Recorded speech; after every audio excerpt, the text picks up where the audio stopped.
ಉಳಿದವರು ಒಳಹೊಕ್ಕರು. ಮುದುಕಿ ಅಳುತ್ತಾ,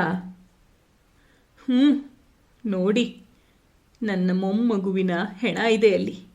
ಅದನ್ನು ನೋಡಿ, ಈ ಯುದ್ಧ ನನ್ನ ಮೊಮ್ಮಗುವನ್ನು ಉಳಿಸಲಿಲ್ವಲ್ಲ. ಯಾರಿಗಾಗಿ, ಯಾತಕ್ಕಾಗಿ ಈ ಯುದ್ಧ, ಅದನ್ನಾದರೂ ಹೇಳ್ರಲ್ಲ ಎನ್ನುತ್ತಾ ಆ ನಿರ್ಜೀವ ಶಿಶುವಿನ ಬಳಿ ಕುಳಿತು ಮತ್ತೊಮ್ಮೆ ಎದೆ ಬಡಿದುಕೊಂಡು ಅಳತೊಡಗಿದಳು. ಬಂದವರು ಮಗುವಿನ ಮೃತದೇಹವನ್ನು ದಿಟ್ಟಿಸಿದರು. ಕೋಣೆಯಲ್ಲಿ ಹರಡಿದ್ದ ಹಸಿನೆತ್ತರ ವಾಸನೆ ಅವರ ಮೂಗಿಗೆ ಬಡಿಯಿತು.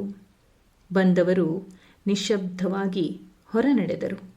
ಬಳಿಕ ಆಕೆ ರಾಹಿಲನನ್ನು ಹೊರಗೆ ಕರೆದು ಒಂದು ಕೋಣೆ ತೋರಿಸಿ, ಈ ರಾತ್ರಿಯನ್ನು ಈ ಕೋಣೆಯಲ್ಲಿ ಕಳೆಯಿರಿ, ನಾಳೆ ಬೇರೇನಾದರೂ ಏರ್ಪಾಟು ಮಾಡುವ ಎಂದಳು.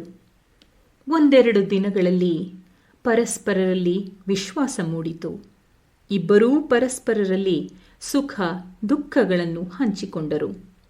ಮುದುಕಿಯೇ ಮೊದಲು ತನ್ನ ಕಡತ ಬಿಚ್ಚಿದಳು.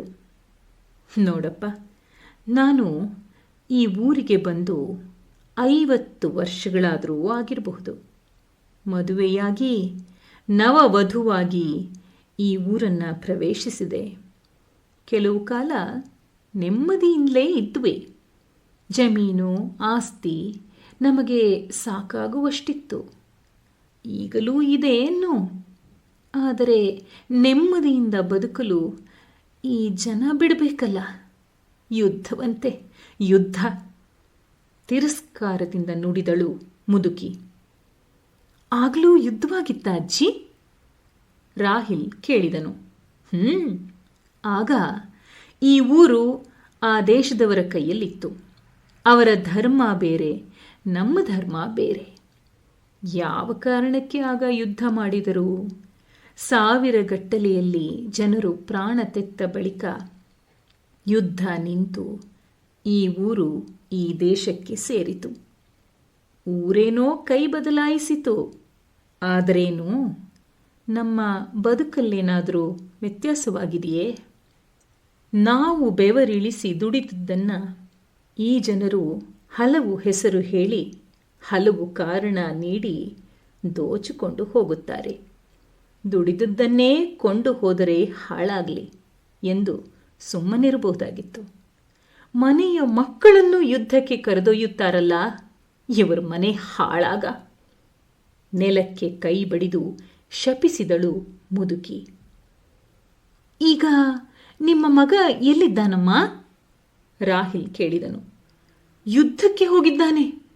ನನ್ನ ಮಗನಿನ್ನೂ ಚಿಕ್ಕ ಹುಡುಗನಾಗಿದ್ದಾಗ ಯುದ್ಧಕ್ಕೆ ಹೋದ ಅವನ ತಂದೆ ಹಿಂತಿರುಗಲಿಲ್ಲ.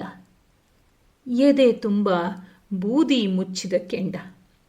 ಎದೆಯ ಗಾಯ ಇಂದಿಗೂ ಇದೆ ನೋಡು. ಎಲ್ಲ ದುಃಖ ನುಂಗಿಕೊಂಡು ಮಗನನ್ನು ಸಾಕಿ ಸಲಹಿದೆ. ಮದುವೆಯನ್ನೂ ಮಾಡಿದೆ. ಈಗ 5-6 ವರ್ಷಗಳ ಬಳಿಕ ಸೊಸೆ ಗರ್ಭಿಣಿಯಾದಳು. ಮನೆಯಲ್ಲೊಂದು ಪುಟ್ಟ ಮಗುವಿನ ಅಳು ಕೇಳಲು ನನ್ನ ಮಗನು ತುದಿಗಾಲಲ್ಲಿ ನಿಂತು ಕಾಯುತ್ತಿದ್ದನು. ಅಷ್ಟರಲ್ಲಿ ಬಂತು ಯುದ್ಧ. ಅವನೊಮ್ಮೆ ಹಿಂದಿರುಗಿ ಬಂದಿದ್ದರೆ ಸಾಕಾಗಿತ್ತು. ಈ ವಿಷಯ ತಿಳಿದು ಅವನೆಷ್ಟು ಸಂಕಟ ಪಡುತ್ತಾನೋ. ಕೊನೆಯ ಮಾತನ್ನು ಹೇಳುವಾಗ ಮುದುಕಿಯ ಕಂಠ ಗದ್ಗದವಾಗಿ ಮುಂದೆ ಮಾತೇ ಹೊರಡಲಿಲ್ಲ.